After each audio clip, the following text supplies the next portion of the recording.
Delusion is a dangerous thing. There's a lot of delusion going on tonight. Apparently, guys, the Chuds haven't actually had a victory. Apparently, we're all blowing this out of proportion. This is actually a big journo W. The thousands of people laid off today, it's not that big of a deal. We have a little bit of coping going on, a little bit of seething going on. Tonight's gonna be a very busy night. There's so much stuff going on. I had made the couple of videos earlier. We had the Bandai Namco stream that had happened, and I was just like, well, we have too much news. I could have in theory done this stream tomorrow, but I didn't want to because I think we're gonna play Mecha Break tomorrow because it came out and I played the beta like a couple weeks back, and I thought that the beta was pretty good, but there's a lot of coping going on tonight, guys. Apparently, we haven't actually found a win, allegedly. Hopefully, the music in the background isn't too loud. Montesquieu! Starting the stream off with a massive 55. Here's to your victory lap. Apparently, according to journo sources, we haven't actually won. Give a high five to the entire chat. Thank you so much. Hi, guys. Welcome on in. Apparently, we haven't actually won. I'm doing a victory lap tonight because holy shit. Damn. This is just insane. Kotaku wanted to be sold off, guys. This doesn't hurt their hearts and souls at all, okay? It doesn't hurt them. It's a win. It's a win, guys. Also, Bilbo is in here, but Bilbo's sleeping off to the side. Anyway, hi, guys. Welcome to live stream. Hope you're doing good. We have a lot to talk about tonight. We have Kotaku being sold, Geo Media winding down. Soon they're gonna be out of business. An ultimate Chud victory. Apparently, that's not actually the case. And if you're saying this is bad news for Kotaku, you're stupid. I didn't say that. Alyssa said that. We have Chris Avalon, which I think we're gonna start off with this topic, absolutely nuking journos right now because we saw the Microsoft layoffs be announced earlier, and of course, inevitably, some of that is going to be Microsoft. Xbox. And Chris had just put out like a basic post, and apparently the shills are very angry with him. And Jez Corden had said, like, oh, he doesn't have any sources within the studios themselves. And he said that he has sources in hardware and ecosystem, but he doesn't have sources at Obsidian, even though not even that fucking long ago, which by the way, he's saying that he didn't even play Avowed, even though he covered Avowed, and he had said that he had sources at Obsidian. So Chris Avalon's nuking them. Of course, that kind of leads into the big Microsoft layoffs. And, well, apparently, from what we're hearing, Xbox's user research team has been hit with layoffs, with nearly 50% of them laid off. I don't know what the fuck they were researching, because they haven't been making Microsoft any money. Microsoft is in shambles when it comes to their gaming division right now. What were they researching? Makes absolutely no sense to me. In 10 minutes on X could do more research than their entire team has in the past 12 months. Guaranteed. Xbox's user research is doing nothing. And that's why they got laid off. I don't like to revel in the fact that people are losing their jobs. When you suck at your job, you really don't deserve to have your job. Hate to say it. Hate to tell the truth. Ethan Gotch over at Kotaku is apparently saying that the perfect dark sizzle reel at last year's Xbox showcase was basically fake. I'm gonna scream. I said this in a video earlier. I literally had said, companies are just making these teasers and trailers without the other 99% of the game even being greenlit because they want to judge reaction. If they're going to put out a trailer and it's going to be received super negatively, why would they create the other 98% of games? I said it earlier. I said in my freaking video, I didn't even see this. I had said what we're going to see is a slew of these companies releasing trailers to gauge reaction. They're going to release fucking 20 insane trailers a year, and then they're going to pick 2 of those projects to greenlight based on positive reception. And that just got confirmed. Okay, we're going to be talking about that. The layoffs just decimating the gaming division. We're going to be talking about Nexus mods a little bit. There was a big announcement yesterday about the law and adult content.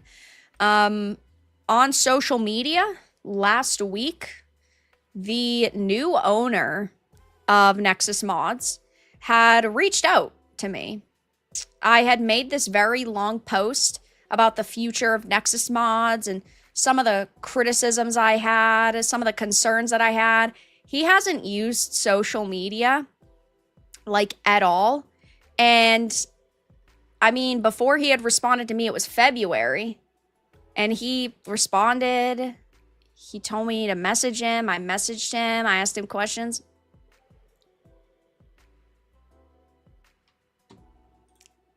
What response have I gotten, chat? What response have I gotten? Nothing. So we're going to be talking about that. Neil Druckmann in shambles. Leaving the Last of Us HBO series. Guys, it's definitely just to go and focus on the games. He definitely cares about the games, and he's only going to focus on the games. It's not that there's no other source material and he has no clue what they're doing, so he'd rather dip out now before they continue to desecrate The Last of Us. No, it's just to go focus on game, guys. Dark One, thank you so much for the 11 months. As a Titan, much appreciated. Kotaku and game journalists are like bad STDs that won't go away no matter how much lotion you put on the infection. They're some of the worst people. And I'm not saying every single game journalist is trash, because some of them do actually, like, care about their jobs. Some of them are actually half decent and they vet sources, but most of them are just trash now. And that sucks, because in theory, I'd love for game journalists to still be relevant. I'd love to be able to go to a Kotaku or a Polygon and not have to see an article every single day about how much they hate gamers. What even is the criteria to be a video game journalist at this point? Just saying you are? Oh yeah, by the way, the journo hat is on Toothless, which I have to show off. I got the How to Train Your Dragon popcorn bucket, because I'm a girl. And I like plushies, and I like statues of cute things. But thank you for the 11 months. Much appreciated. So this basically boils down to, we're going to get The Last of Us demake next, because they're getting desperate for ideas. And I also have a couple of articles that I've, like, pooled together over the past 2 or 3 days about journos defending the censorship in Ready or Not. Or at the very least, basically saying players are overreacting. You know, they put it in quotes, censorship, as if it's not fucking censorship. Like, as if it's not actually that. Yeah, guys, he just wants to go and focus on the game that he's working on. Why are you putting a man down for wanting to go and work on the games? Guys, jeez. Anyway, those are the topics. So, hello, welcome to the stream. There's so much stuff that's happened today. It's absolutely insane. So we just have to get through as many topics. We might not get to all of them, but we at least are gonna get to the journos, Xbox, Ultimate Shud Victory. I thought it was chat tomorrow. What does that mean? Usually I stream on Thursdays. I will be streaming tomorrow, but I didn't want to replace a video game stream with a discussion stream. I didn't want to do that. He's got dreams too, Vera. List 3 of them.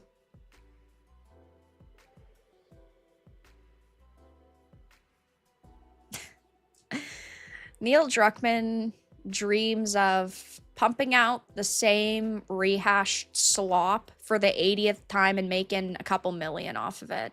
That's all that he dreams of at this point. Is he dreaming of the success of Intergalactic? I mean, sure. I think it's inevitable that Intergalactic's going to make money, but is it going to make a profit? We don't know the budget of it. Rumor, last time I saw was that it was like 250 million. I don't know if that's going to be true. But either way, they need to make $1 billion off of it at that point. Also, there's 246 people here and 97 likes. Can everybody take a minute and give the stream a like? I need at least 100. Okay, if in the next 30 seconds I don't get to that 100 mark, I'm gonna have to go work at Kotaku. So basically, I'm not gonna have a job. Well, guys, this is our retirement stream.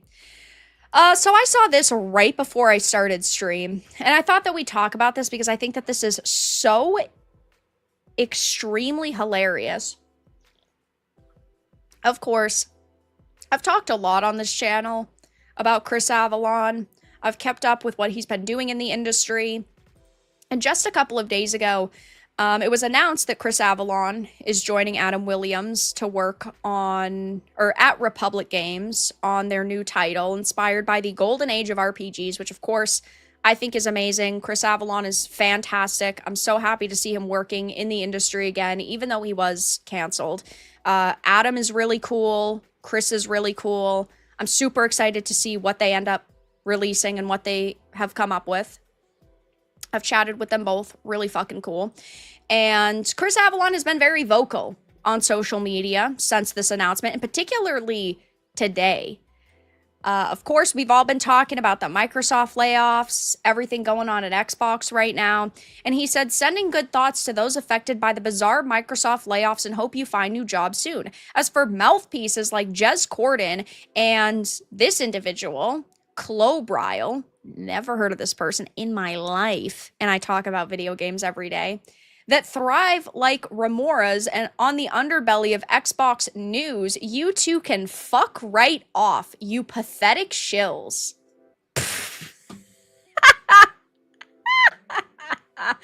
Imagine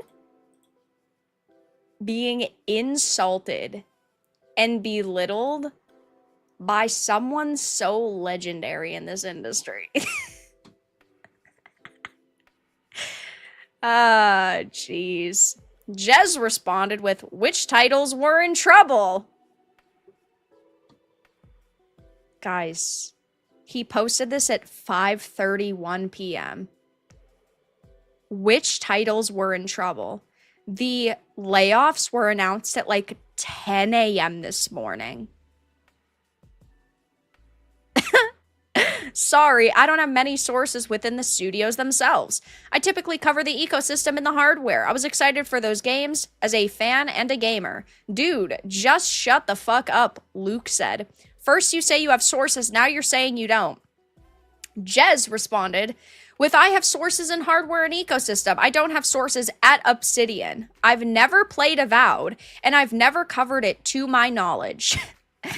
How many of these claims did he want to be proven false in literally one post?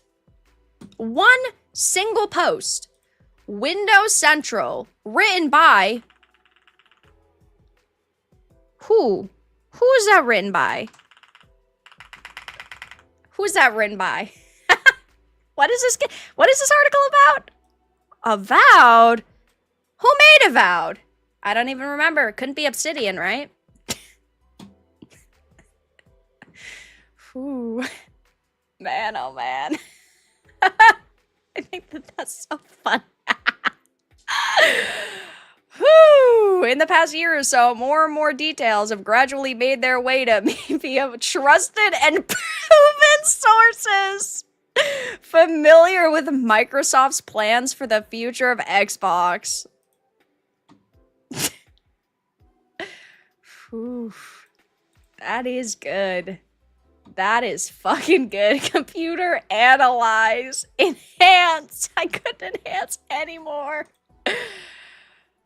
Wow.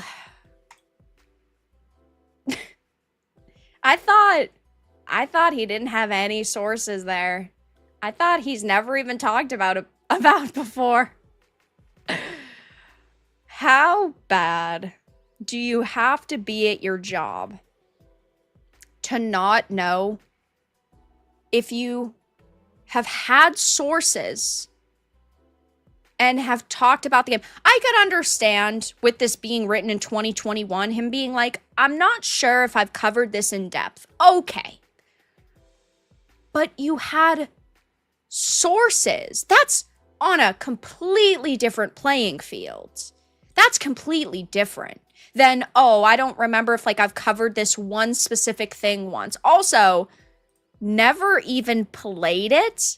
I know that it's hard to be a video game journalist. I know it's tough every day to get up and sit at your computer. I mean, clearly it's tough for this guy, given he had only heard at 5:51 p.m. about news that broke at 10 a.m. and literally everybody on the internet in the gaming sphere is talking about it. I know it's tough. But damn, he got absolutely annihilated. You are a clown's clown. I would cry. I would sit here and cry if Chris Avalon said this to me. A self-roast. That's what this is. Grok, is this man full of shit? That is crazy, though.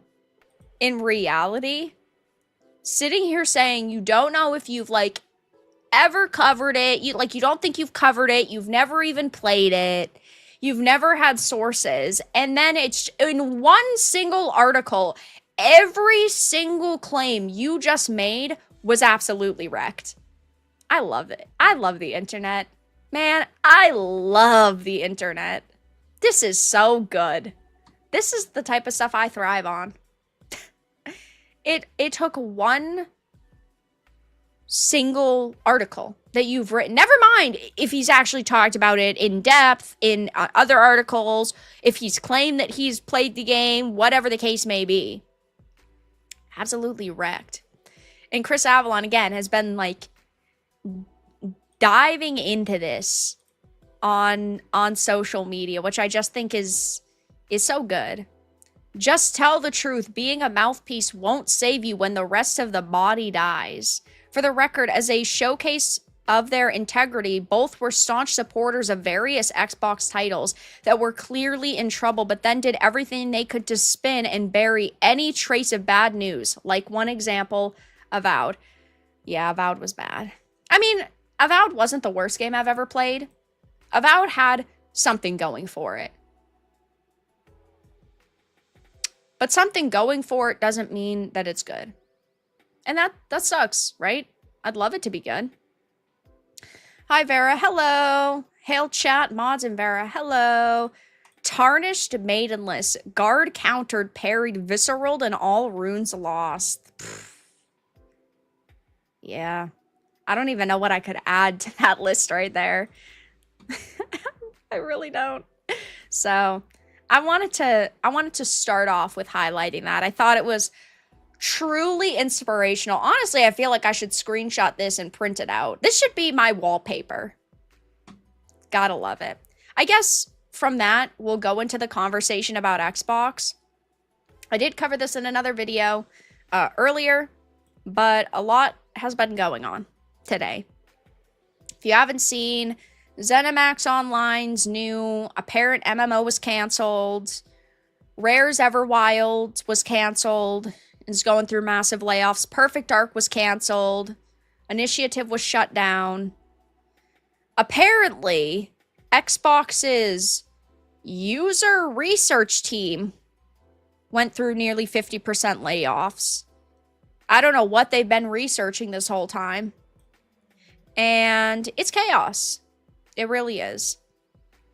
Hey, Vera, love your videos. Keep up the good work. Glad you enjoy. Thank you for being here. I appreciate it.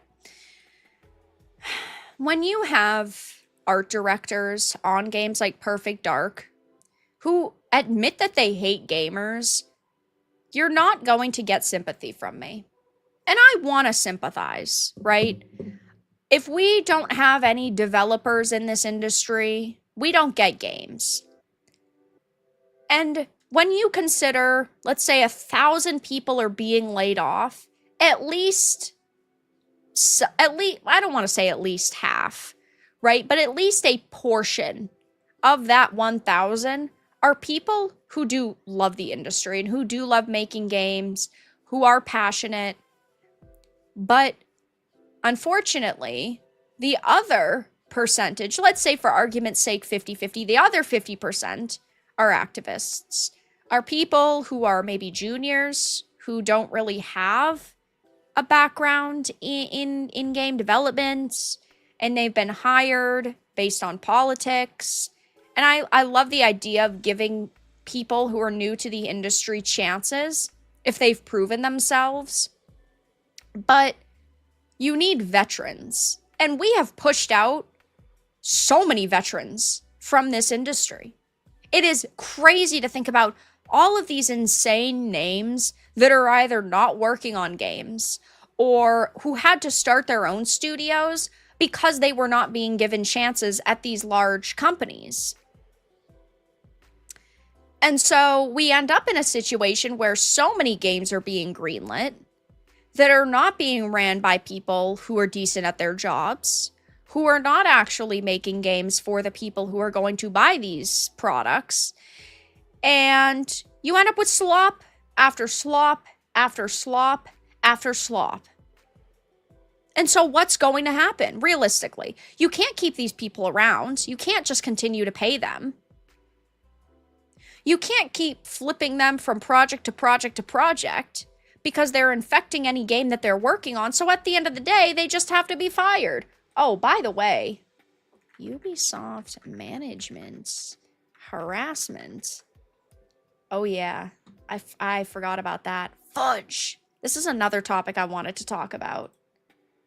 I guess we're probably not gonna have time. I'm gonna have to cover this in a video.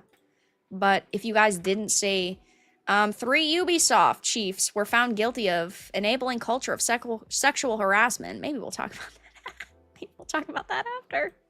I don't know. We have 8,000 topics to get through. But when it comes to the Microsoft layoffs, Rare's Everwild was canceled. And Rare is going through major layoffs. ZeniMax Online's game, which was apparently going to be a fantasy MMO, was canceled. Which, by the way, I'm desperate for a fantasy MMO. I love MMOs. I just saw that Black Desert Online's getting Wukong. I haven't played Black Desert in a couple months. I gotta reinstall now. I want to play Wukong. Call of Duty, Raven Software, and Sledgehammer Games layoffs. Turn 10 Studios hit with layoffs. 50% of staff. What is Turn 10? Turn 10. Oh, that's Forza. That's bad. Yikes. 50% of the Forza developers were laid off. And Perfect Dark was canceled. And the initiatives shut down. Oof. That's bad. King layoffs, European offices, ZeniMax layoffs, High Moon Studios layoffs, layoffs on some of the US teams, marketing areas, and managers laid off. Xbox's user research team has been hit with layoffs 50%. I genuinely want to know what they were researching. Because they haven't been listening to consumers. ZeniMax Online Studios president left the studio. The Banjo and Kazooie and Sea of Thieves director left Rare. This is insane. You would think that these would be the people you would hold on to no matter fucking what. Banjo and Kazooie and Sea of Thieves director, ZeniMax president. These are not the people you want to let go of. You want to let go of the slop activists and the people within this industry who are genuinely not good at their jobs. You don't want to be getting rid of the few vets that are still here. I hope these people get picked up somewhere else ASAP. Lamar, thank you so much for the 5, guys. I appreciate your donations. I appreciate your support. Also, donations are at $69. Gotta stop it there. The dumpster fire. Ubisoft is continuing to be one of the worst companies to ever work at. Ubisoft is fudged. Ubisoft's another company that I genuinely don't know how they are going to turn things around. They've apparently just been a shitty company for people to actually work at. Their customers are getting screwed over. They're getting sued, and they're losing lawsuits. They're releasing products that are losing them billions of dollars. That's the type of situation that you really can't get out of. And I know that they're trying to do like the big restructuring. We haven't heard anything on that. And the investors were furious at that when they announced it back in April, right? I can't believe we're in July. What the fudge? That's insane. But thank you so much for your donation. Of course, I appreciate it. Oh, also, this was proven to be false. This was something else I'd wanted to talk about. There was a report going around that Phil Spencer would be retiring from his role as CEO of Microsoft Gaming after the launch of the next generation Xbox. Now, putting on the tinfoil hat, Xbox has directly addressed this tweet and is saying Phil Spencer has no plans to retire. I'm calling bullshit on Article 696922. I think that he will leave or retire after that. Which, by the way, Phil Spencer, absolute, the only time I'll call this guy an absolute fucking Chad. Apparently, a bunch of people who worked at Bethesda and on Indiana Jones got laid off. Bro started playing Indiana Jones hours after laying these people off.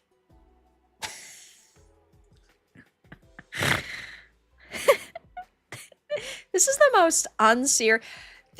most unserious industry I've ever witnessed in my entire fucking life. We're talking about the video game industry that brings in over $200 billion a year. Bro's laying people off and then playing their fucking games right after. What the fuck? I can't with this industry. That's the equivalent of teabagging. I might as well bring teabagging back because this is way more toxic. Linux, thank you for the 5. Can the blame of mismanagement of Xbox as a whole be put on Phil Spencer? Spent like $100 billion in acquisitions, but zero return on investment on them?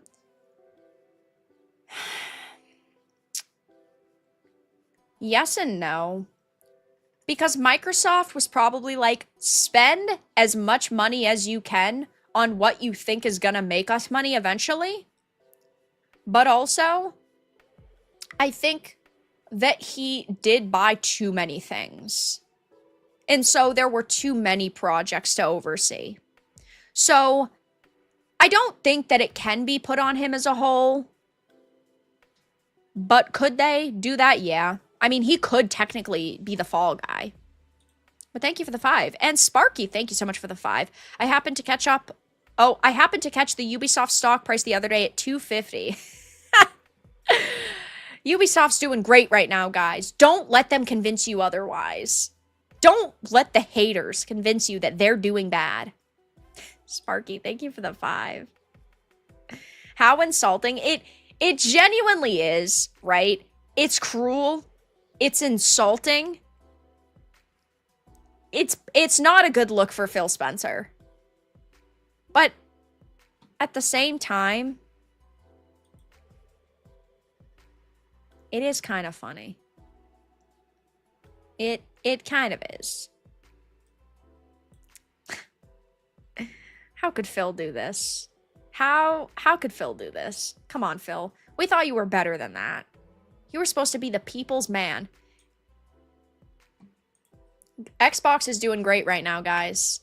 Xbox didn't just go through thousands of layoffs and then switched from, I don't know, sexuality Pride Month to disability Pride Month. They didn't go from one virtue signal to another. It's almost like maybe instead of paying somebody to virtue signal on their social media, they should pay people who are competent at their jobs to make good content for their companies.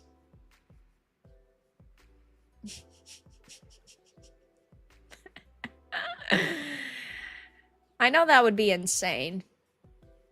And I'm not a businesswoman, so whatever I say, you shouldn't trust.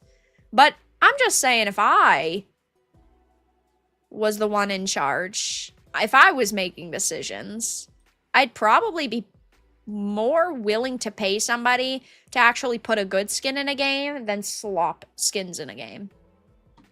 Halo Infinite is once again under 5. This pisses me off so much. I loved Halo. And I didn't even hate Halo Infinite.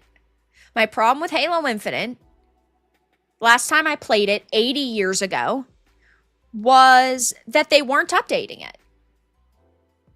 I thought that the gameplay of Halo Infinite was good. They weren't releasing maps. They weren't releasing skins. They weren't releasing new content. It's trash, man. Just release good content. I don't give a fuck if someone is running around wearing rainbow fucking Dash Pride skins. If you were providing me with a new map a month and 5 new good armor sets a month, people wouldn't be so hyper-focused on your Pride skins. But when the only update you're giving your game is to Pride, we hyper-focus because it's stupid. If they were giving us good content, I genuinely don't think people would care as much. Because sometimes you can turn your head the other way. I don't want to use this. You know, I don't actually care. I'm willing to play as long as you're giving us amazing content.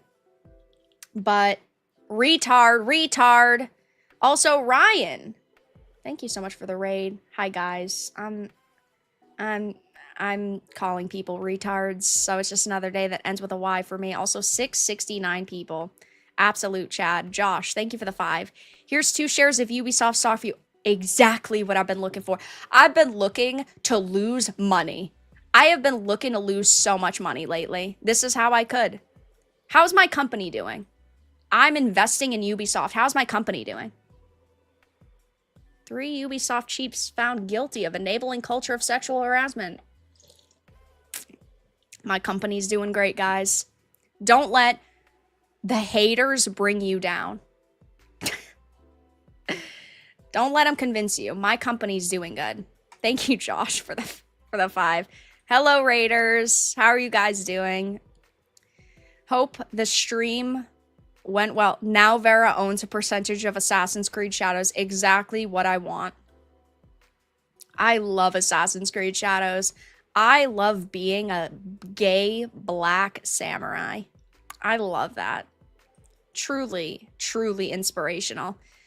So yeah, I mean, Xbox is laying off thousands of people, and Halo's too busy over here worrying about switching from Pride Month cosmetics to Disability Pride Month cosmetics. As the clock struck July 1st, the moment Gay Pride Month ended, the official Halo account took to X to announce the new in-game promotion in honor of Disability Pride Month. They should have just stuck the image from the show on this. Who cares about the skins? You might as well show Master Cheeks. I don't even want to talk about that show. 9,000 layoffs is insane. Well, that's 9,000 layoffs across Microsoft in general, and Microsoft has like 220,000 employees. So they laid off like what, 4%? It is kind of crazy. But also could be crazier. You know what? Just gut Xbox completely. Get rid of 98% of the people and start over. We wouldn't be losing anything because nobody good works at Microsoft anymore. Or specifically Xbox. Is there even a difference? Be honest. Not really. Not really. So yeah. Guys, July is hashtag Disability Pride Month. Strength comes in many forms. And every... Oh! M-AI. And every Spartan brings something unique to the fight. Whether you have a disability or not, there's a place for you on the battlefield. Last time I checked, that actually isn't the case. Log into Halo Infinite and claim your free armor coating visor and emblem. Yeah, I gotta keep it a buck with you. This is stupid. It's not as stupid. Well, it honestly is. They're all equally dumb. The cosmetics made available, an armor coating visor and emblem, feature colors taken from the Disability Pride flag. It's the latest in a long string of cause-based promotions, with Halo Infinite offering themed gear for everyone from Pride Month to climate awareness. It makes me so sad that this is what Halo has turned into. Like, sure. I know that basically every Microsoft's product now is tainted. I get that almost every single thing that Xbox is putting out in some way, shape, or form is fucked up. But it hurts my heart so much that it is this bad with Halo. I would give up a lot of franchises to protect Halo. But there's no saving it now. No 4th of July armors. No, what do you mean 4th of July armors? You think they care about America? Absolutely fucking not. And that's what's wrong with these people. Also joining the upper ranks is Pamela Piscatello, who oversaw the marketing campaign for the 400+ million Misfire Concord. I love Concord! Concord was such a good game, made them so much money. There's been a ton of concern over the personnel now leading Halo's development efforts. At the center of it is Melissa Boone, the studio's chief of staff and head of HR. Boone, according to her own LinkedIn page, has built her career around social initiatives and corporate activism. Exactly the type of person I want running Halo. Exactly the type of person who knows what they're talking about.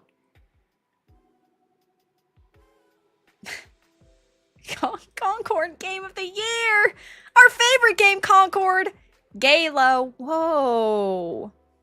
I don't know if that's supposed to be offensive or hashtag ally. I can't tell. How dare you love your country?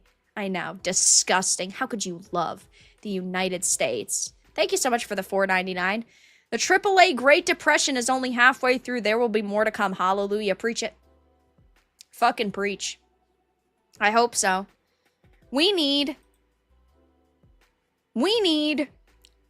I personally think 75% of the people in this industry to be kicked out before it gets better. Also, but another problem is they're kicking out the wrong people. They're kicking out the wrong people. The Banjo and Kazooie and Sea of Thieves director should not have left Rare. I would have paid him so much money. ZeniMax Online Studio president should have stayed. You get rid of the juniors who are activists and who are trash. You do not get rid of the vets. It's like Chris Avalon. We were just talking about him a little while ago.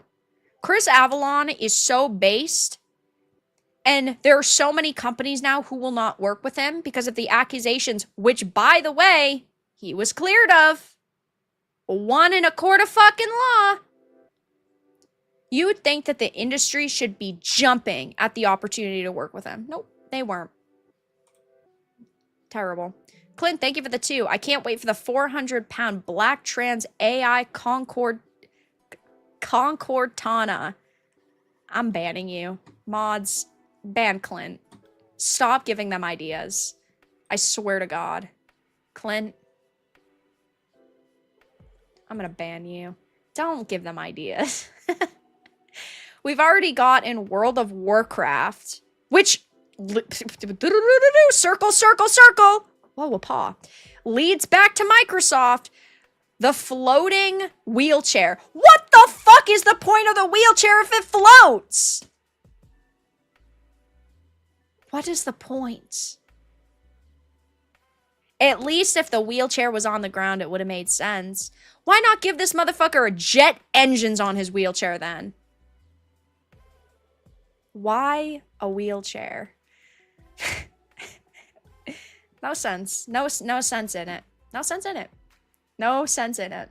Give this guy a fucking hoverboard. Something cool. Give him some kind of surfboard that's got an engine on it. Do something. Absolutely degenerate. You couldn't even make him look cool.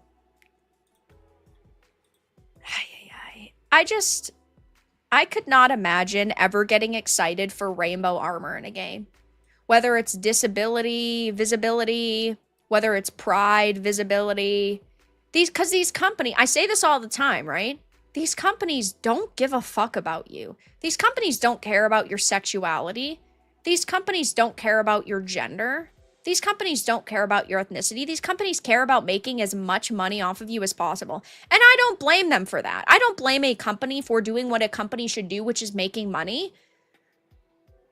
But there are so many people who truly believe that these companies care. And yeah, individuals like Melissa Boone, maybe they do care as individuals, but they still are not the entire entity. They're still not Microsoft or Xbox or Rare or Obsidian. They don't care. Yikes. Indies should snap up the good devs getting axed. They have been. There have been a lot of studios being founded or working with these developers, like we see happening with Blood of the Dawnwalker, which we didn't see any new footage of today. Fucking stupid. Oh, take a picture of our QR code. Watch the gameplay we released 3 weeks ago. Stupid. They went, you know, they were ex-CD Projekt Red. They went and made their own studio. I've talked about it, you know, in this stream as well. But Chris Avalon and Adam Williams, both really cool individuals, are working at Republic Games, right? Working on a new title inspired by the golden age of RPGs. It's good. It's good to see. It is. Sorry, that really bothered me earlier about not showing new gameplay. Absolutely stupid. But thank you for the 2. And Josh, thank you so much for the 5. Guys, I appreciate your donations. I appreciate your support. I appreciate you being here. Thank you so much. Leave a like if you're enjoying. Or if you're not, you could leave a dislike. That's fine too. As someone who has a disability, I find the entire concept of Disability Pride Month to be completely insulting. Yeah, I mean, thank you for the 5. I get that there are some people out there who always want to be seen and represented.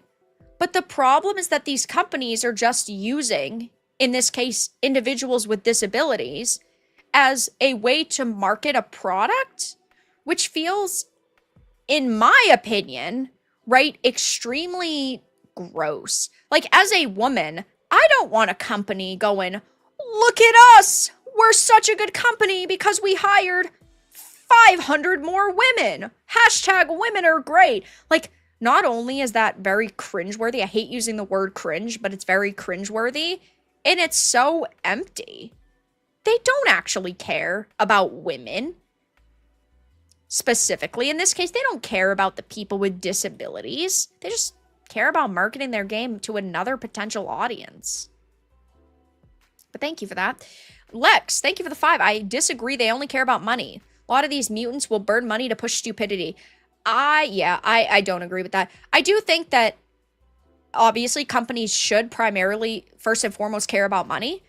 And some of them do. But there are also a subsection of individuals who care more about activism than money. Look at Bob Iger. I call it the Bob Iger effect. Bob Iger, for years, has not cared just about making money. He truly believed that after, let's say for argument's sake, 10 years, in 10 years from the point that they started, there was going to eventually be a rush of people who wanted progressive content. People who wanted content that met certain diversity quotas, People who were going to want the Acolytes that were female-centric. People who were going to want the Marvels that was female-centric. People who were going to want to see individuals of all sorts represented on screen. So even though it wasn't going to pay off in the short term, it was going to pay off in the long term. Because eventually people would want that content. And he was gung-ho about it because he also personally believed that this was good content, that we needed more diversity and inclusivity. Has that paid off for them? No. Now, the Bob Iger effect is enabled because of the billion-dollar hits. They have 5 products that release a year, let's say. 3 of them make $1 billion, or 3 of them fail and don't make money, but 2 of them make $1 billion. Well, it still pays off in the end, because eventually one day that will pay off because everybody will have the same mentality that he has. But that hasn't happened. Private, thank you for the $4.99. Phil Spencer is the reason I'm playing Steam on my PC versus my Xbox. Yeah. I always say PC's better. I mean, I have an Xbox Series X. That thing is collecting dust at this point. I have the Xbox Pro controller, which I had only gotten, I'd say about a month ago, which is fantastic. But I use that on my PC. I do. My Series X gets the least amount of use out of everything because typically games, if they're on console, run better on PlayStation. So I'm going to play them on PlayStation. We have Nintendo for the exclusives. And if something's coming out on Xbox, I would just rather play it on PC.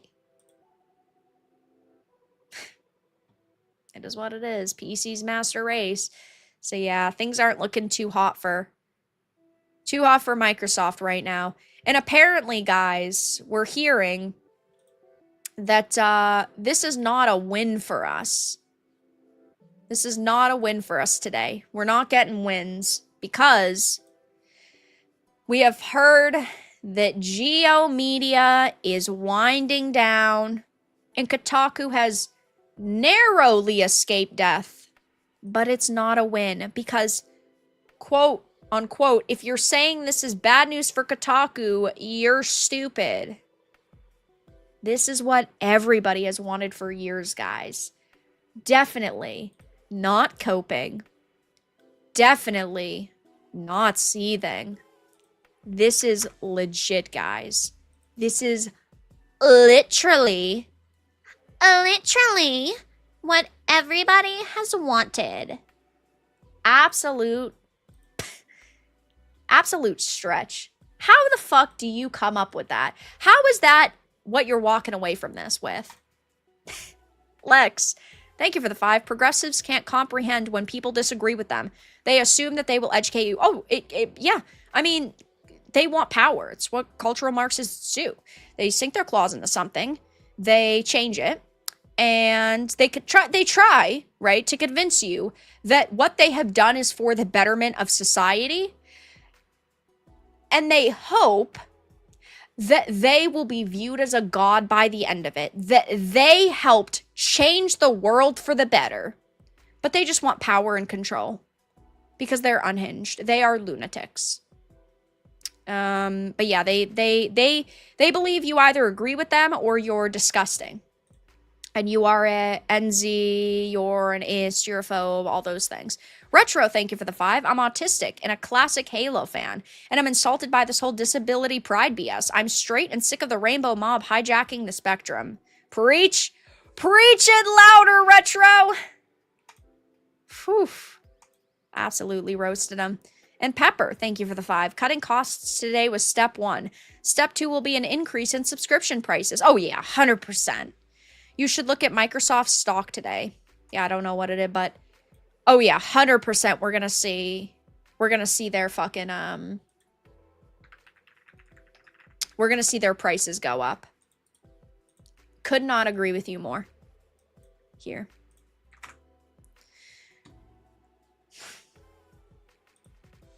Whoops. Oof. Oof. It's not looking too good. I mean, it's still ultimately up in the long run. But yeah. Guys, it's all going according to plan. This will definitely work out well for them.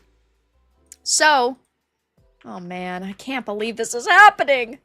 Guys, F's in chat for my fellow journalists. Here, we'll take the journo hat from Toothless and I'll put it on. Guys, F's in chat for my ilk. My fellow journos are getting absolutely cooked today. Man. I feel so bad for them. Geo Media, the digital media publisher that once owned sites like Jezebel's, which was shut down, and Deadspin, announced on Wednesday that it was winding down its operations and selling off one of its last properties, the video game website Kotaku. Rest in piss, you won't be missed. Geo Media, which is owned by the private equity firm Bad Great Hill Partners, once owned a collection of websites that had belonged to the Gawker Media blog universe and The Onion. Yeah, when they weren't on the daily publishing fucking slop like you're all racist, sexist pigs, and they actually had more than 5 goddamn viewers a day. With the sale of Kotaku, only one website remains, The Root, which covers black culture and news. I've never even heard of The Root. To the fellow dark-skinned gamers, have you ever heard of The Root? Have you ever gone to The Root to learn about black culture and news?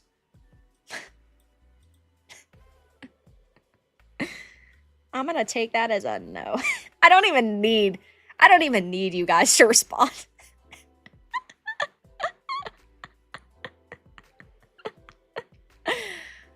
How could this happen? Guys, how could this happen? Lex, thank you for the 2. Microsoft is a cyberpunk megacorp.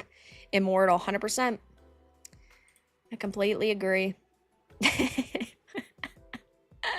No, absolutely not. We must journos and shit. Geo Media's chief executive said in a statement, "It became clear to our investors that it was time to move on," alluding to a series of challenges that the digital media industry has faced in recent years.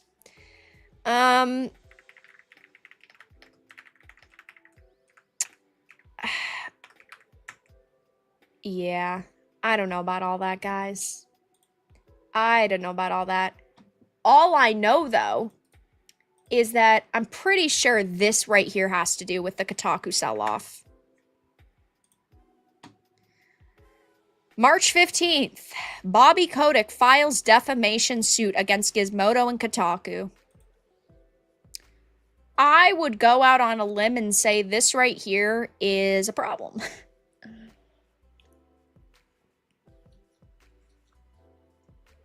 Former Activision boss Bobby Kotick has filed a defamation suit against Geo Media over a pair of 2024 articles.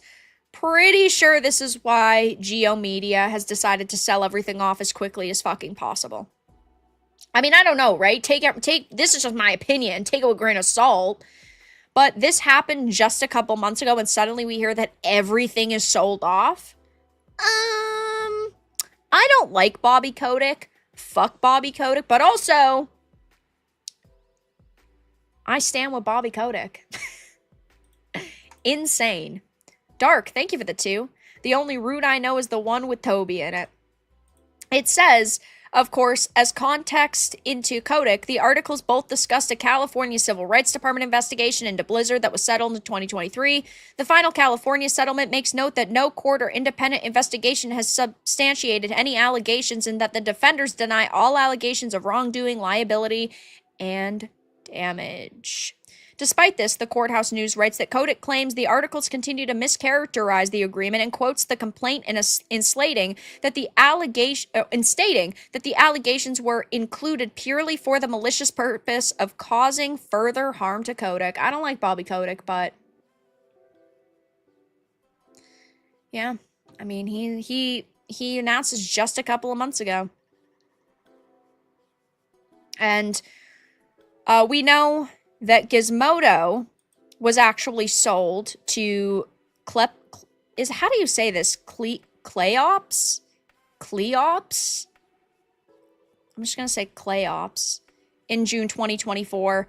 And now this same European company has purchased Kotaku. So Kotaku, which is slop, and Gizmodo, which is slop, are both back together in slop heaven. So yeah. We know that in April, GeoMedia sold the business news site Quartz and the inventory to Redbrick, a Canadian software company.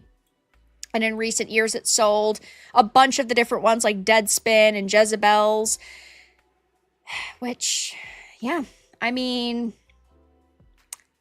it doesn't really matter where Kotaku was going at this point, because the problem is this European tech company, while they bought Kotaku in an all-cash deal, has been investing in American media. It seems that they're very interested in it. So Kotaku is not going out of business anytime soon, right? That's definitely not what's happening. But at the same time, this is still a massive win. I mean, Kotaku is doing very poorly right now. Unless somebody at Kotaku wants to prove me wrong, Kotaku has been doing extremely poorly. And even, let's say, they were given a massive amount of money and more people were hired for Kotaku, their reputation's in the fucking drain. There's no way that their reputation could be saved at this point. It's like with Ubisoft. I don't see a way that they could magically be fixed. That things could, like, magically be turned around for them. Because it doesn't matter how much money you have. If people hate you, people hate you. And, well, I'm not going to shed a tear for them. They could literally in 3 months be shut down. There's only a couple people that are working for Kotaku at this point. They also declined to disclose the financial details of the sale. Pennies, man. Pennies. The company, which is based in Switzerland, bought the tech site Gizmodo from GeoMedia last year. Pennies, guys. Kotaku cannot be worth much at this point in time. Lex, thank you for the 5. Watching these people fight each other is like watching special education bum fights. It reminds me of last week. So, actually, last week I did another, like, rare Wednesday discussion stream. I guess they're not very rare anymore. I had talked about how the woke was eating the woke because Jason Schreier was being attacked by the Veilguard writers. Damn, these people just cannot get along. I think I stopped using Craptaku 4 years ago. I still use Kotaku, as you guys know, because I put out so many, well, it's not just them, but the journos in general, I put out videos and reference them. But I'm using articles most of the time, or archives of articles. Like right now I'm using an archive so that they don't get my fucking click. But second of all, I'm not bringing them any good press. Like, I highly doubt any of you guys. There's 600 people here, by the way, which if you're enjoying the stream, give it a like. I appreciate you. Thank you for being here. I highly doubt a single one of you has actually gone to Kotaku's site or Polygons or The Gamers because I've talked about them in a video. Highly doubt it. So it's not like even the attention they're getting is bringing them clicks. It's not good. There's nothing they could do. GeoMedia's chief executive said in a statement, it became clear to our investors that it was time to move on. Publishers have been battling for advertising against tech giants like Google and Meta. While generative AI is reshaping the media landscape, investors don't see a promise of growth in digital publishing in the way they did before the pandemic.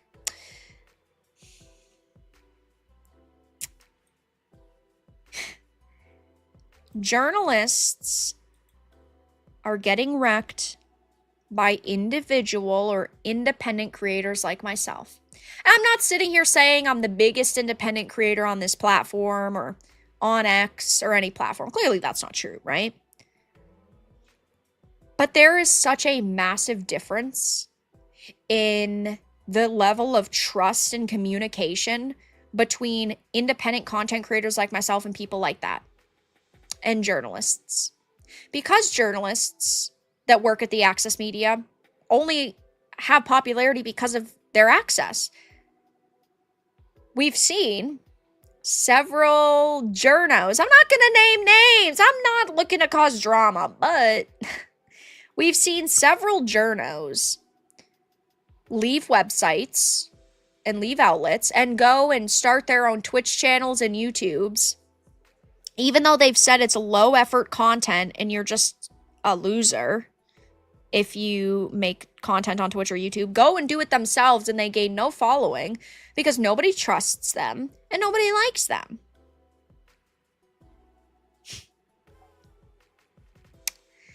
Yeah. I mean, look at this, right? I have people who are donating and who are in chat. If you donate a question, 9 times out of 10, I'm going to answer it. Even if I know it's going to be an answer that's going to tick people off, right? If it has to do with the gaming industry and you donate or you ask in chat, I'm most likely going to answer it. If you donated $50 to a journo, are they going to answer your question? No, because they're fucking full of themselves. Corona, thank you for the 10. It's possible Kotaku costs quite a lot. We must consider they were doing so bad they have massive debt that has to be paid for. Yeah, they do. And the lawsuits are definitely add up. They don't want anyone to know how bad it is, yeah. I mean, they could have cost a lot. I personally believe that last year they got Gizmodo for a steal. Kleptos, whatever it's called. I think that they got Gizmodo for a steal, so they also got Kotaku for a steal. That's just my opinion, but thank you for the time. And Retro, thank you for the 2. Door dashing right now, but appreciate the support. Door dashing, damn. Easy peasy. Thank you for the 2. Like Vera's food takes.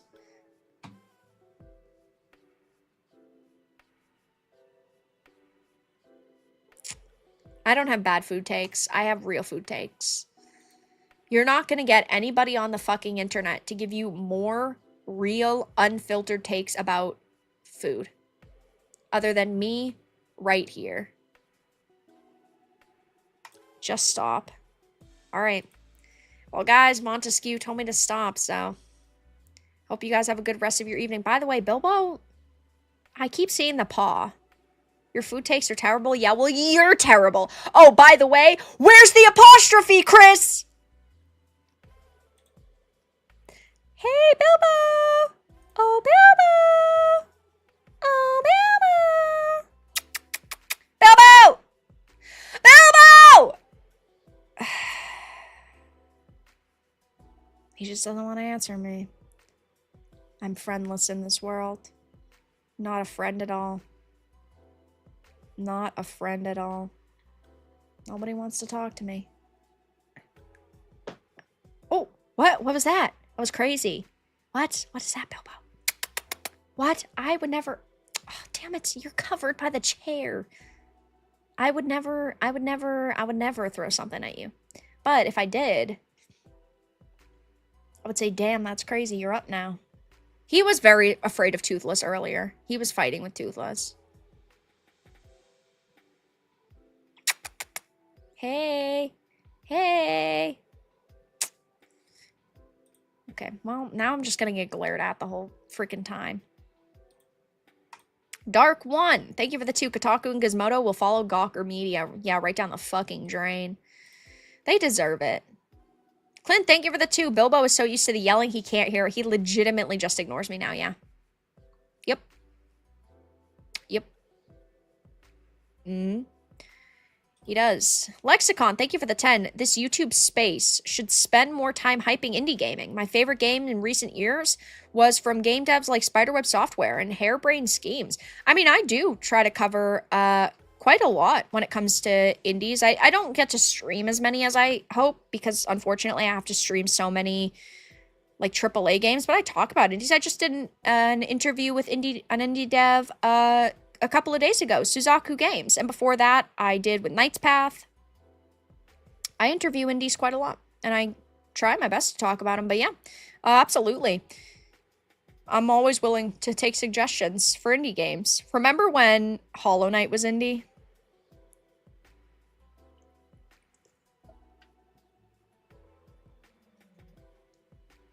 They let their popularity go to their head. And now it's been how many years since Hollow Knight? That's just terrible. Bilbo! Hear me! I know you can hear me! Hello! Bilbo, I know you can hear me! Help! Help! It's not working. I'm just ignored. This is my life. This is my life. Thank you, Bilbo. I really appreciate your emotional support right now. You're a very good emotional support cat. Honestly, the best. The best I've ever met. Anyway. Yeah. Apparently, guys, this is not a win. According to Alyssa Mercante, never heard about this person. She/her pronouns.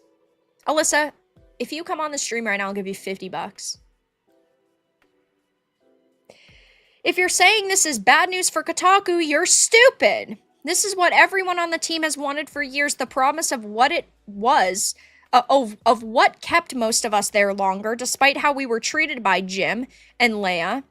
Spanfeller, making anti-union remarks in his statement, says all you need to know about him. Oh, that and the first time he met me, he loudly called me G.I. Jane in the office kitchen because I shaved my head. And he, I presume, has no cultural knowledge outside of the 80s and 90s. That's not funny. It's not funny that she was called G.I. Jane by her boss. That's not funny.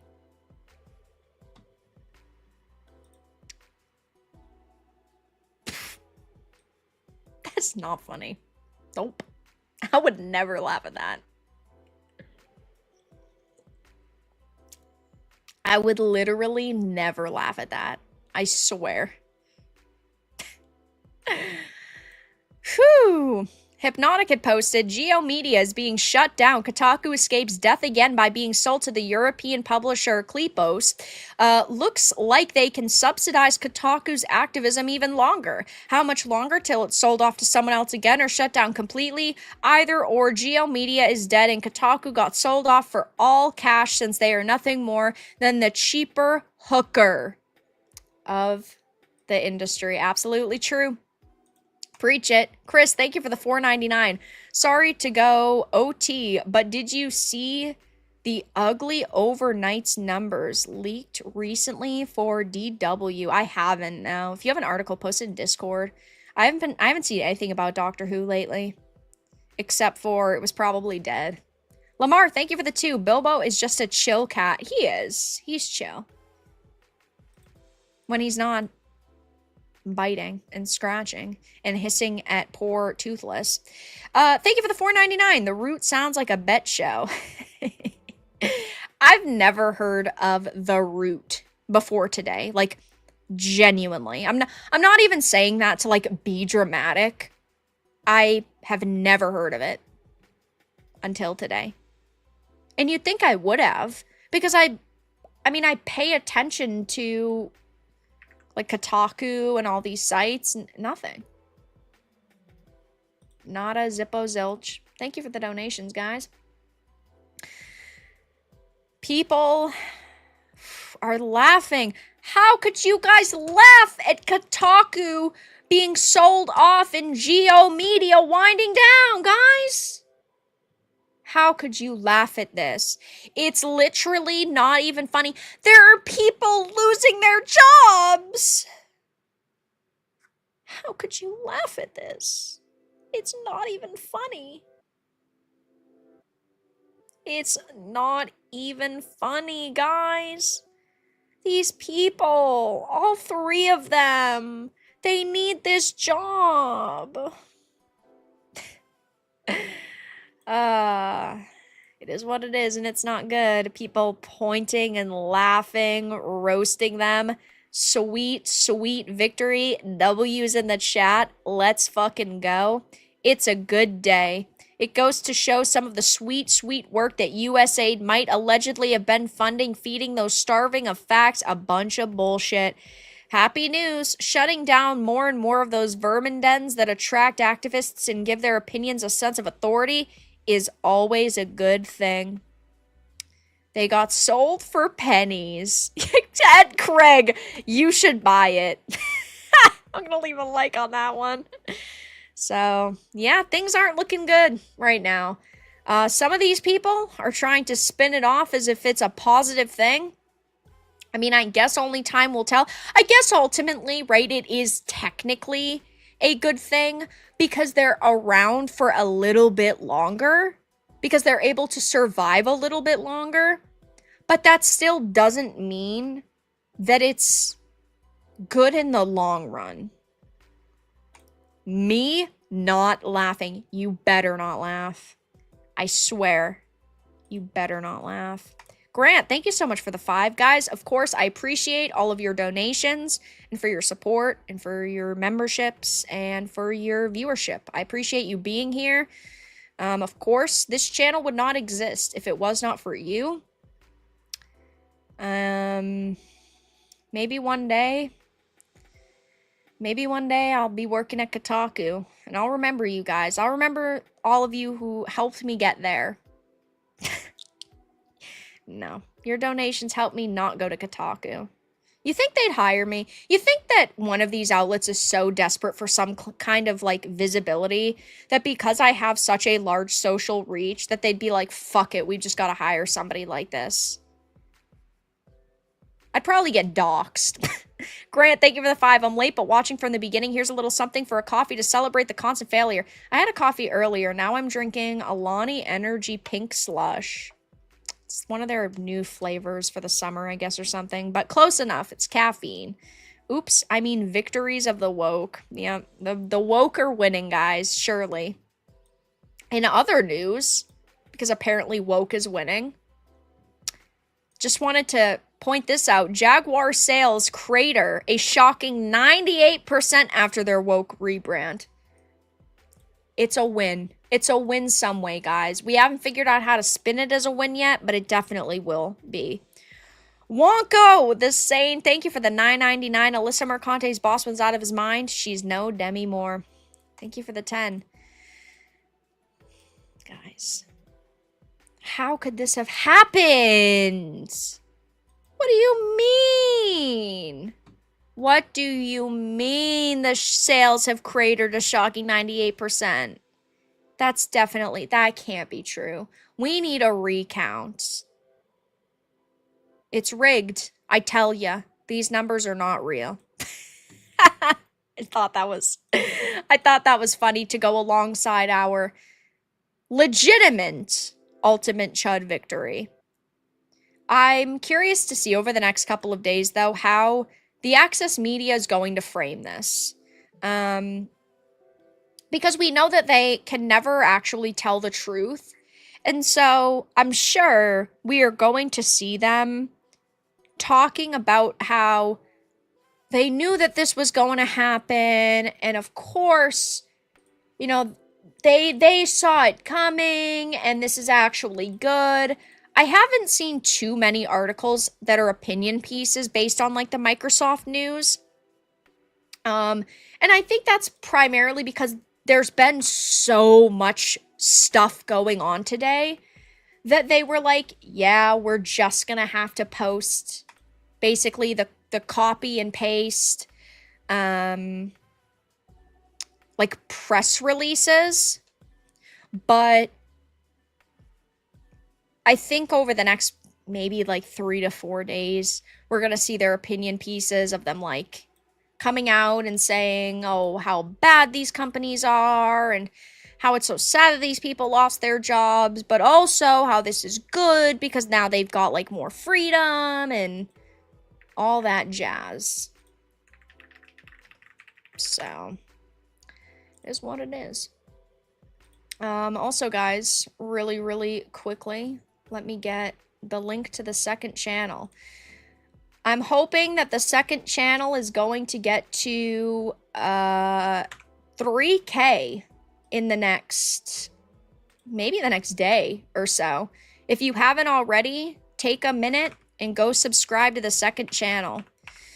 This is where I'm going to be posting clips of my gaming reviews. I've already got a couple up: Expedition, Lost Record, Stellar Blade, Liza P. Overture. The next one is going to be probably Lollipop Chainsaw and Black Myth Wukong, because that was my game of the year last year. Also, I'll be doing some collection videos soon. I haven't yet, but I'll be doing some collection videos soon. I have a lot of stuff that I want to put on this channel, but go and subscribe to the second channel if you're not already. Thank you. Also, links in the description. But kind of crazy that this channel is at almost 3K, and I'm putting up reviews, but yet the journos put up reviews and get nothing. They get no support. Guys, you're not being nice to the journos, and I appreciate that. Thank you. It is what it is, right? They could go on social media. They could become influencers. They could become content creators themselves. The problem is they have the personalities of fucking narcissistic potatoes. The only trait they have is narcissism. Rachel Zegler would be a great YouTuber. A great YouTubing journo. It is what it is. So I thought that was funny. I thought that was pretty good. We're gonna talk about Neil Druckmann, and we're gonna be talking about Nexus. I guess we'll do Nexus next. I'm not gonna talk about this too much at length. I'll probably end up making like a video on it, but it was announced yesterday, along with like the slew of news that's come out over the past, 24, 48, 72 hours, right? That Nexus Mods is changing a lot. They made this post saying, "We all wanted to give you a heads up that over the coming weeks and months, we'll be making some changes to how things work on Nexus Mods in regards to adult content, child safety online, and our ongoing commitment to remove illegal content." They're talking about how, due to the Online Safety Act and Digital Services Act, they are required as a UK-based company to ensure that we continue to remove illegal content and add additional restrictions to children's access to certain adult content. Now, the only information we got is that as a business, this leaves them with a choice to remove adult content for all UK and EU-based users and make adjustments to our policy, including adding age verification for some adult content. They have not clarified whether this will affect everybody, if this will only affect UK and EU-based users, if they make the adjustments right to their policy, and they add the age verification for some of the adult content. They haven't specified what some of that adult content will be. My problem when they initially announced that they were being purchased was that there was no fucking transparency. No transparency. And there's still no transparency. And that really bothers me. I like when companies try to give you as much information as possible. They try to respect you and your time and your intelligence. And that's not what we see happening time and time again. Lexicon, thank you for the 2. Zegler would be a Me-tuber. Yeah, she would. Flour tacos or corn tacos. There are no flour tacos, only flour burritos.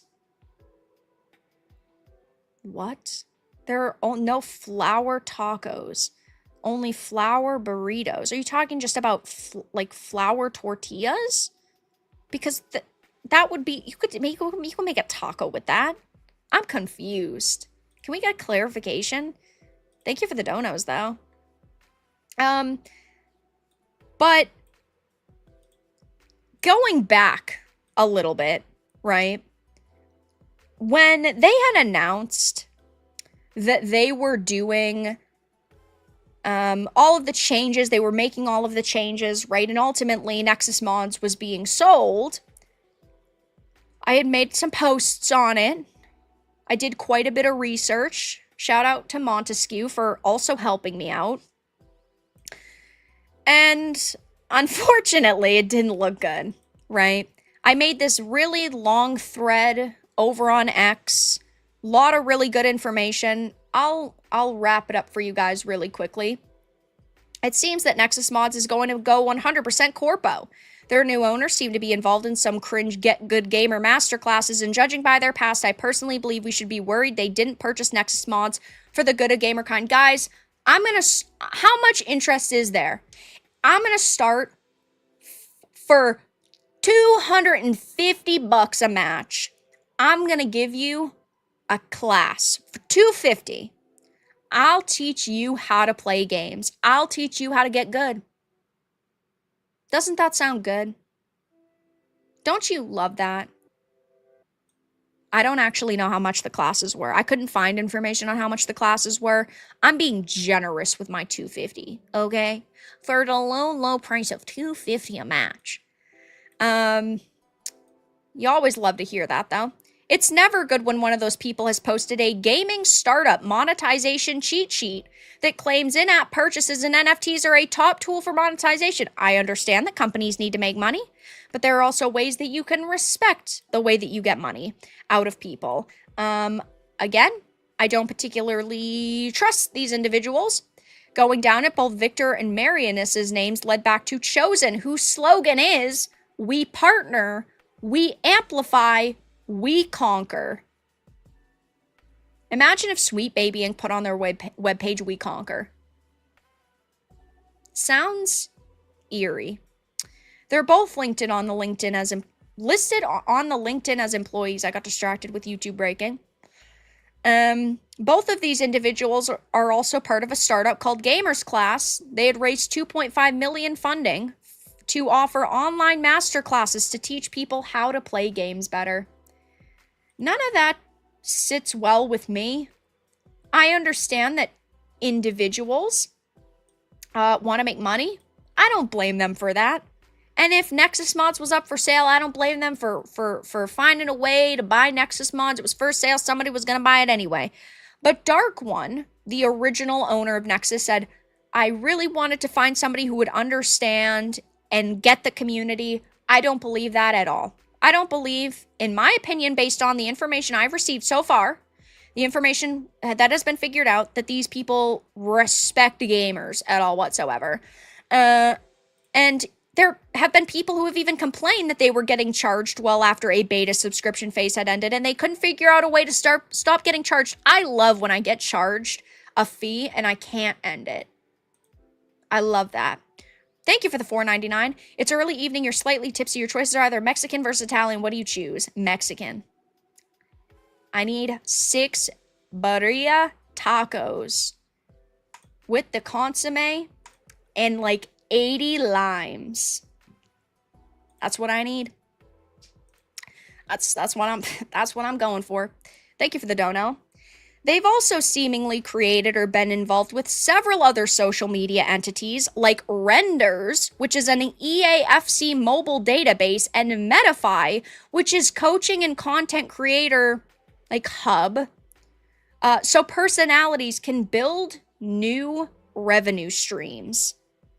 And there was a big link between Victor and Dreamcraft Ventures. He's listed as a venture partner, which is venture capital and private equity principal. So I think you guys understand at this point, right? It's not looking good. It's not looking good from here. Now, what was fascinating about this is that it's not on my screen. So I have to go into my inbox and find it. I'm a professional, guys, okay? What's fascinating about this is that Victor, the new owner of Nexus Mods, says it right here on his profile,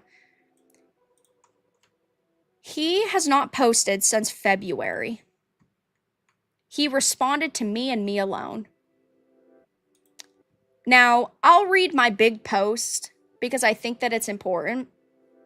I had said, from everything I've found so far, it just seems like a really convoluted trail of startups and social platforms that have either failed or have made no real impact. And when pairing that with a monetization cheat sheet, it really doesn't look good for the future of Nexus Mods. Selling to this group isn't about making the platform great. It wasn't about finding the best entity that could throw as much money as possible towards the site to keep it alive and thriving. These individuals haven't done anything to better the industry, and in fact, many of their ideas have been completely rejected by gamers. Pay to play, NFTs, subscriptions, this all screams to me prioritizing monetization over player experience. They don't seem to have any passion for the industry. Now, that is just my opinion. That's me personally. Maybe they truly do, but from the outside looking in, it doesn't look particularly good. The rumor is that Nexus Mods has been sold for $70 million. That is, if it is even close to being the truth. It only shows that Dark One didn't give a damn about the platform or the platform's 30 million registered users. He took the biggest payout he could as quickly as possible, I believe, to get his hands on it and didn't give a damn about what would be best for gamers. If that was his focus, he could have gauged reactions by posting about his struggles on social media. He could have openly communicated his troubles on the website and voiced how he was looking for a more suitable successor. Transparency is so important. I talk about this all the time. It's so fucking important. And transparency is what so many of us ask for nowadays, plus actively praise, and rarely do we get it from companies. As an individual, he had no reason to withhold his plans for the future of the platform. This sale came out of nowhere, and when he withheld information on who acquired it, besides 3 names of individuals who have come on board to lead this next chapter, it seemed very suspicious, and it seems now we have a good idea why. Victor has not responded to anybody else on social media. From what I have seen, he has given 2 other interviews to outlets, Eurogamer and Polygon, I believe. And he responded to me on social media. He said, appreciate you taking the time to dig in and share your thoughts, Vara. I get the skepticism. We haven't earned your trust yet, and frankly, until we've tangibly helped mod authors and users, anything I say should be viewed as just words. And oh, wait just one fucking minute, chat. That's why we've chosen to listen first, support the team quietly, and let our actions speak louder than any post we ever could. We're not here to change what makes Nexus great. We're here to preserve it and build with the community, not around it, and definitely not above it. As for the monetization cheat sheet, I understand how it might look out of context, but the core purpose of that sheet is to help founders understand how to avoid harmful monetization. He said, right here, the new owner of Nexus Mods said, and let our actions speak louder than any post ever could. He reached out to me, tried to clarify, and I asked if I could send him a list of questions. He said yes. He said, email them to me. I'll be happy to answer them. This was a week and a half ago. I also have reached back out to him with additional questions based on this new law and adult content update, and I've received nothing. So let his actions speak louder than any post he ever could. It's not looking good right now, chat. It is not looking good.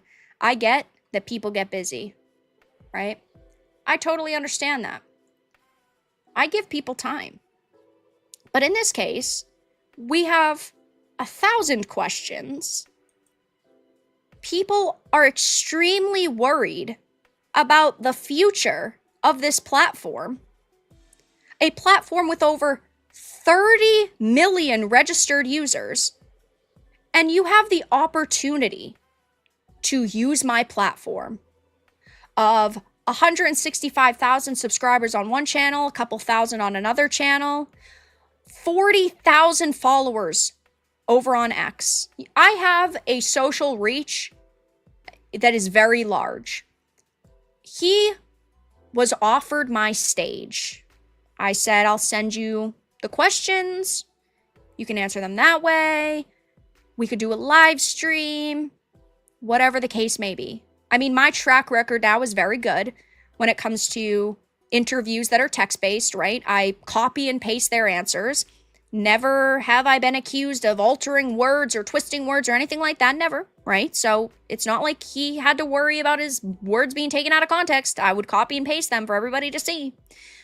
And let his actions speak louder than any post he ever could make. Which is nothing.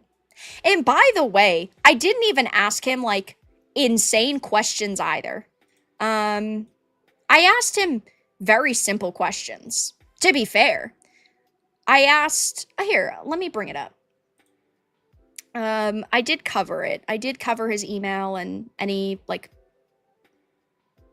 personal whatever, just so, you know, it wouldn't, so it wouldn't be there. Hold on, let me get this. Let me get these shit. They're very simple questions, and I am going to post them on X as well so that everybody else can see them, because it's not like I asked, like, how much money do you make every year? It's not like I asked stuff like that. I asked really, really simple, like, how did you first come across Nexus mods, and what led to your discovery that it was available for acquisition? Some users have purchased lifetime subscriptions in the past. Can you clarify whether those memberships will continue to be honored under the new membership? There's been concern in the community over potential over-monetization. Do you anticipate any changes in that regard, such as introducing subscription models or implementing paid models? In my initial X thread, I pointed out worry over monetization due to a cheat sheet that you shared in the past. Your LinkedIn post, in no way, in no unambiguous words, explains that the core function of this cheat sheet is to stay away from harmful monetization. It doesn't say that at all. The cheat sheet itself also does not in any way show that it serves to keep away from harmful monetization. If they are red flags, as you say, how come you've not flagged them in this cheat sheet? Is there a roadmap for the future of Nexus mods? Is there any worry you might be spread too thin with all of these projects and the businesses you're balancing? I asked legitimate questions that could help people understand the future of Nexus mods. I didn't ask anything personal. I didn't ask any, like, financials. I didn't even ask if the rumor of the 70 million was true. Of course, he could have still come back and answered half of those questions. Is it that hard is it that hard for him to answer how he first came across Nexus mods? Is it hard to answer what specifically attracted him to the idea of being part of this acquisition? Is it that difficult to answer if people's lifetime memberships will be honored or not? And I did not get a response back, so let his actions speak louder than his words ever could. I'm disappointed. And at this point, I have absolutely no trust or no faith in the future of Nexus mods. I do not think that the platform is going to get better. I do not think that these people are going to listen. I do not believe they bought it out of the goodness of gamer kind and they want to turn things around. At this point, my opinion is what it has been. Fuck Nexus mods. Is what it is. So yeah, I wanted to be transparent with you guys because he commented publicly on... So usually, like, I wouldn't bring this up. Sometimes interviews just don't work out, right? But he publicly commented. He made an effort to show publicly that he was reaching out. So he, in my opinion, tried to appear like he was being sociable and a good guy, and he actually was listening and caring. As soon as it goes private, silence. Which is a shame. Because my interaction with him was perfectly fine. It was perfectly normal. No problems at all whatsoever. But you try to look like a good guy publicly,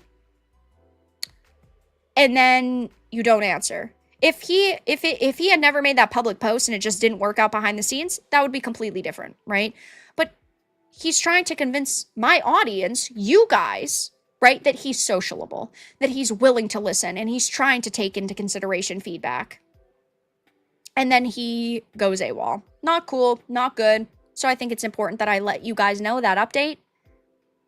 That was trash. Lexicon, thank you for the 5. You should have asked him insane questions in a Charman's force. Like a rubber sheet.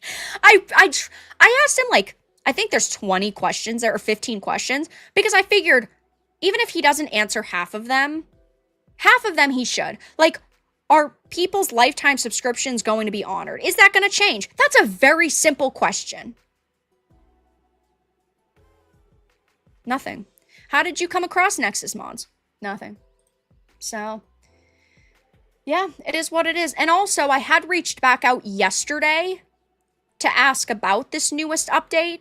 So, let's say he forgot last week. Oh, like, I forget things all the time. There are people I'm talking to, things get pushed around. I 100% get that, right? He's busy. Sure, I'll give him the benefit of the doubt.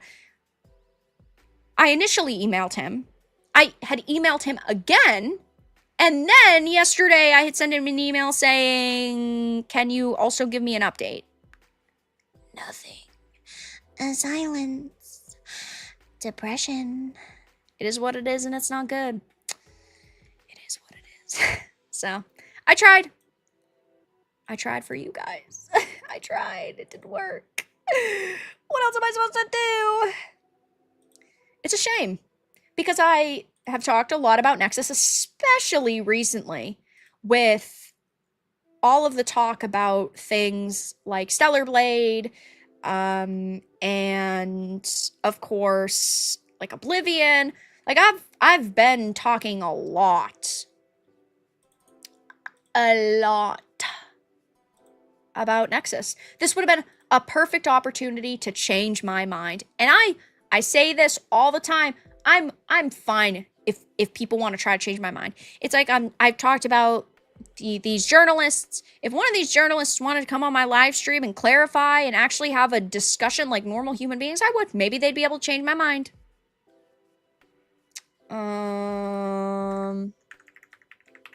No. Never happens. So, I tried. We came, we saw, we did not conquer. And now we get to talk about Neil Cuckman for the final discussion of the evening, guys. Really quickly, if you're enjoying the stream, give it a like. If you're not, give it a dislike. Donate, support, become a member, gift memberships. Thank you so much for being here. I appreciate it. I'll read chat really quickly, and then we'll get into the final topic.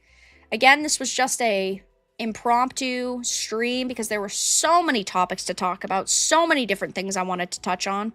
And yeah, the stream's been great. I like doing discussion streams. It's tough. No typing, sorry. Hands off the keyboard! I don't like replacing gaming streams because we have so many games to get through, but I like doing the occasional discussion stream.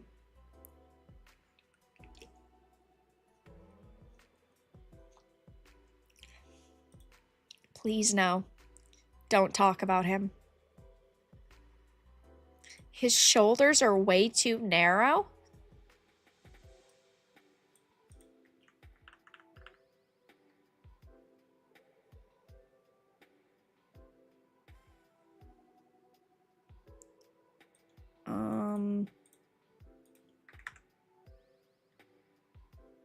What?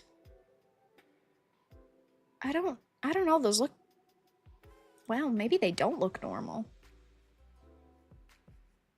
Damn, why does he look like fucking... He's trying to be Bruce Wayne. He's all ominous and shit. I'm depressed. I'm depressed. Abby didn't get railed in this next game. So sad. I don't know. He looks just kind of like a dude. I don't know. Maybe he actually does kind of have weird shoulders. Joel in one! Okay, back to the important discussion. Thank you for that donation. Very educational. Neil Cuckman leaves The Last of Us HBO series amid massive ratings decline, says it's to focus on games. Shout out to that Park Place.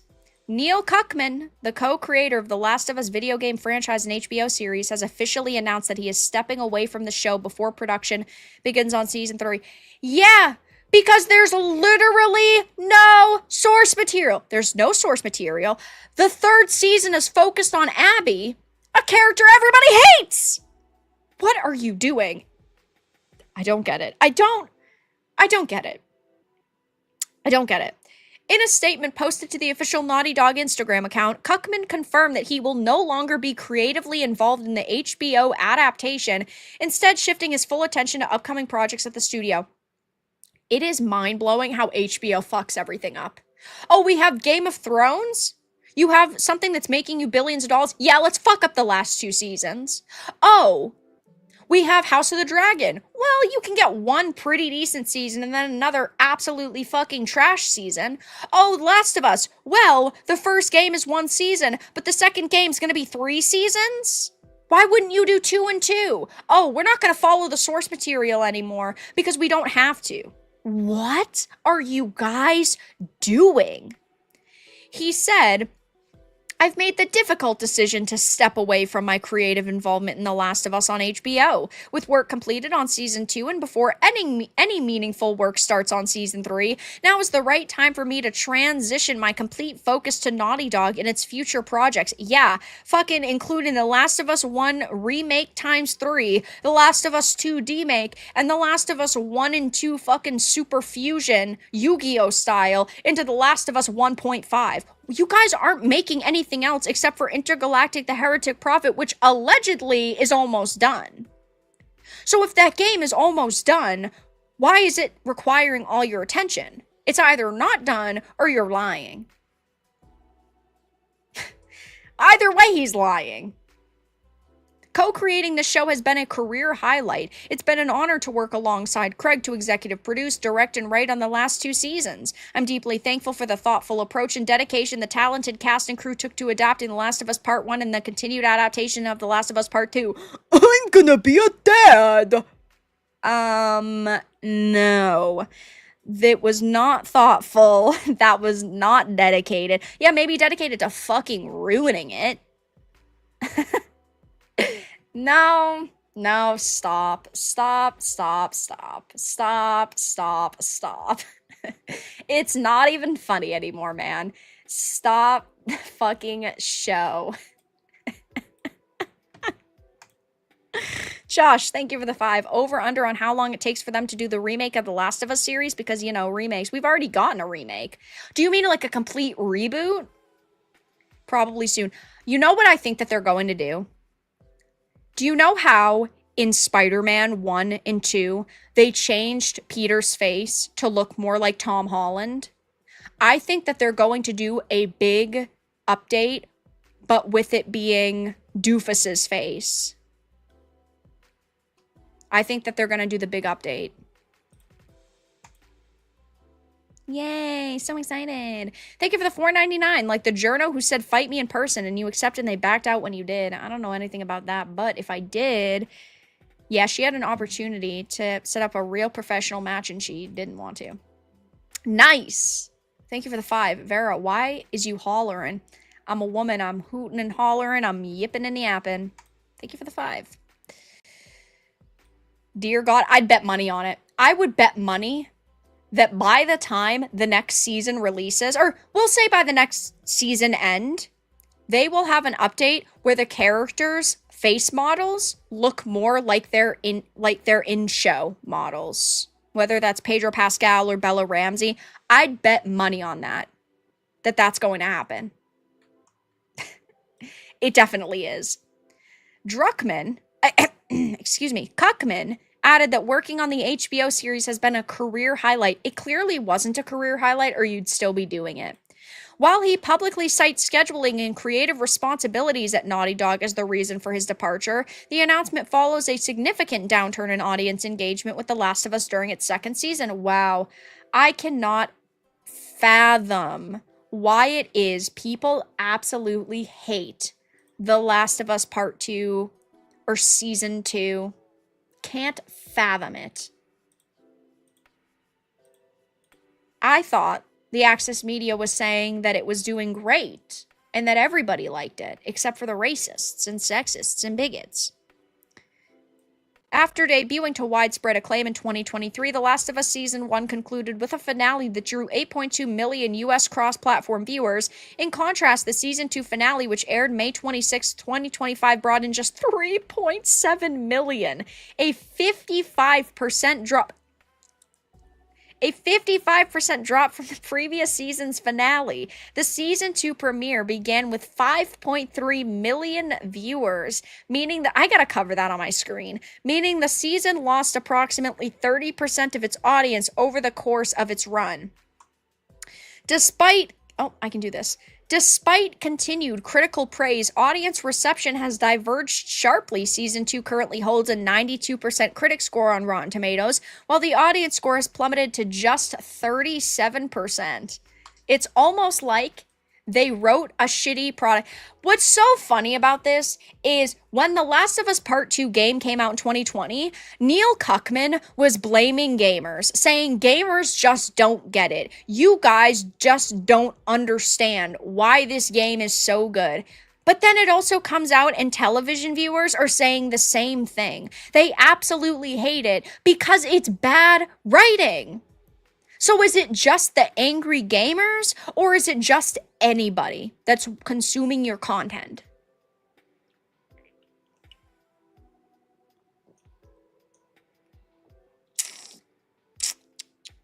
It's pretty bad, man. Craig Mazin, who will remain on board as the showrunner for season 3, praised Druckmann's contributions in his own statement. It's been a creative dream to work with Neil and bring an adaptation of his brilliant work to life. It's not brilliant because normal people do not like it. Basically, everybody has said that it's got major problems. And I guess, on one hand, I have to give them some credit for sticking by their creation and not diverging from what they originally wrote in the show, but also, if they had actually kept Joel alive, imagine how happy people would have been. Gamers would have been so happy, and the normies would have stuck around. The normal people who don't want to see the lesbian Ellie minus Joel show, the Joel in One show, and with Abby flirting with Joel, weird.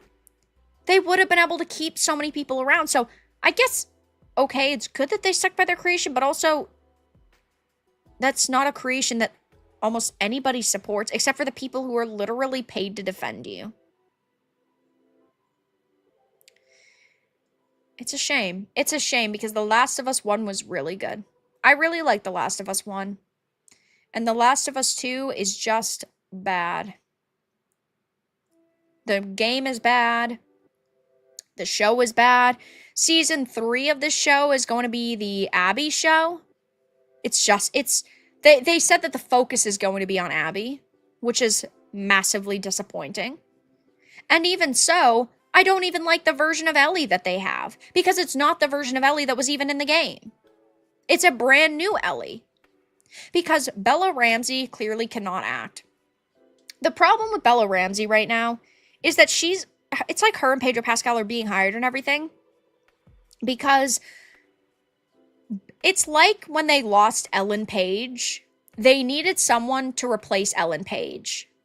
Someone quirky, someone a little bit more tomboyish, and it's like they thought that that was going to be Bella Ramsey. But the problem with that theory is that Elliot, Ellen, whatever they want to be called, when they were Ellen Page, they could be dressed up for like a Cinderella princess moment. What I mean by that is if you curled Ellen Page's hair and you put a little bit of lipstick on her and you put her in a dress, she looked very pretty. That's not happening with Bella Ramsey. And then with Pedro Pascal, of course, he's Hollywood's golden boy right now. And I do think that he has been good in some things. I don't think that he's the worst actor ever, but he's an activist. Bella Ramsey is terrible. Bella Ramsey was good for the 5 minutes she was in Game of Thrones. And that was literally it. Bella Ramsey has not been good in anything else.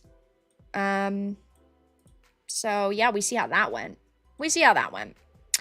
While Cuckman will still receive an executive producer credit for Season 3, his departure from the day-to-day creative process marks a major transition for the series, as the show prepares to continue adapting the second game, with Season 3 expected to focus heavily on the character of Abby. It remains to be seen how the creative handoff will impact its future direction and reception. I do not see a way that they could turn things around. I've said that a lot tonight, actually. Unfortunately, it hasn't struck me as being a good night for things to be saved. So, yeah, guys, I'm going to be wrapping up stream in just a couple of minutes. Of course, donations are appreciated. If you ask any questions, I will answer them there. Really quickly, before you head out, take a minute to go and subscribe to the second channel. Make sure to go and subscribe. I'll be posting some more content there over the next couple days. Probably next week or the week after, I'll actually start doing some collection videos, which will be really cool. I'm hoping to get that to 3K. Also, leave a like on the stream before you head out. And check out links in the description. Cabal, thank you so much for the 5. I know she can't help it, but Ramsey just looks too much of a goober for me to take seriously as someone that could hurt anyone. Complete miscast, I agree. The actress that they chose for Abby would have been a great Ellie. I will stand by that opinion. They needed someone much more masculine to play Abby, and the actress who plays Abby would have been a great Ellie. I don't know what they were thinking. Maybe that woman didn't end up applying for Ellie, excuse me. She would have been better. Goal! Much appreciated, guys. We hit the goal multiple times tonight, and of course, I really fucking appreciate that. Absolute chads. Goal. Thank you. Vera, you can't tell me what to do. You're not the boss of me. Okay. Fair enough. She did apply for it? Oh, she was fucking scammed. She was absolutely ripped off. I didn't even know that. Abby actress. The Last of Us. Caitlin Deaver. Did she apply, or what's the word I'm looking for? Audition as Ellie. She said that she didn't even audition at all. She just had meetings with Neil. She was almost Ellie in The Last of Us. We got scammed. She would have been such a good Ellie. Gamers lose again. The Chud victory. The Chud victory was for nothing. In all seriousness, that show was fucked. It doesn't matter who was cast. You could have cast Jesus as Joel. It wouldn't have mattered. It literally wouldn't have mattered. They completely threw with the game. So, whatever. Typing is forbidden. I'm so sorry. I'll do better next time. We were robbed, kind of, but also, it's not like the source material would have been good to adapt no matter who they picked. So, yeah. Are you live streaming tomorrow on the 4th of July weekend? Yep. I will be live again tomorrow at 7 p.m. Eastern, and I will be streaming. I think I'm going to do a stream of Mecha Break, just because that just came out. I want to take a new look at it now that, you know, the monetization's there. I haven't heard such great things about that. I know that the game's sitting at mixed reviews, but I did stream the beta, and I enjoyed it, so I'm going to stream Mecha Break again tomorrow. And then I'm not streaming Friday on the 4th of July, but I will be streaming again Saturday and Sunday. And we'll probably be playing Death Stranding 2, because we've got to get through that. And then next week is, what is next week? Next week is Bonanza. Bonanza comes out next Friday, so my stream schedule will probably be different next week. I probably won't be live Thursday, and I'll probably just stream Friday, Saturday, Sunday, so that we could play Bonanza. We'll see, though. Hopefully we can get done Death Stranding 2 before then. But tomorrow I'm probably going to stream Mecha Break, and then I'll be live Saturday and Sunday. So yeah, nothing's changed on my schedule.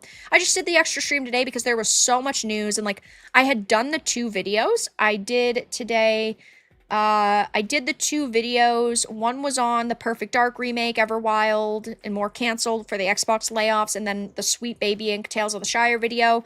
And I was gonna do the Kotaku, but then I realized, like, there's so many different things to talk about, I might as well do an extra stream.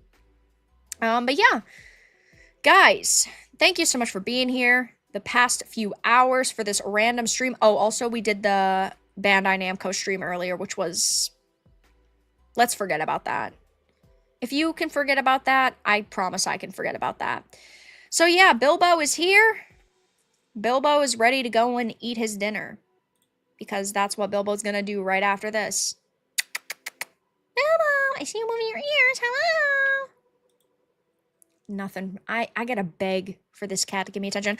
Rover! It pisses me off so much that StreamYard doesn't show the super sticker. But I appreciate you sending me... It's like a blob on a rocket. Hope that description helps. Thank you so much for the $49.99 super sticker. Absolute Chad Rover right at the end of stream. Much appreciated. And yeah, guys, I appreciate all your donations, your support, your time, hanging out, listening to me yap. It's what women are best at. And I'll be live again tomorrow, 7 p.m. Eastern. Check out links in the description, join the Discord, check out the second channel, watch today's videos. I have nothing else to shill for, but I had a fun time shilling and yapping and, well, looking at Bilbo every couple of minutes and wondering why he doesn't love me. So yeah, thank you guys for being here. Thank you so much for hanging out. Thank you so much for stopping by, and have a really great rest of your evening, everyone.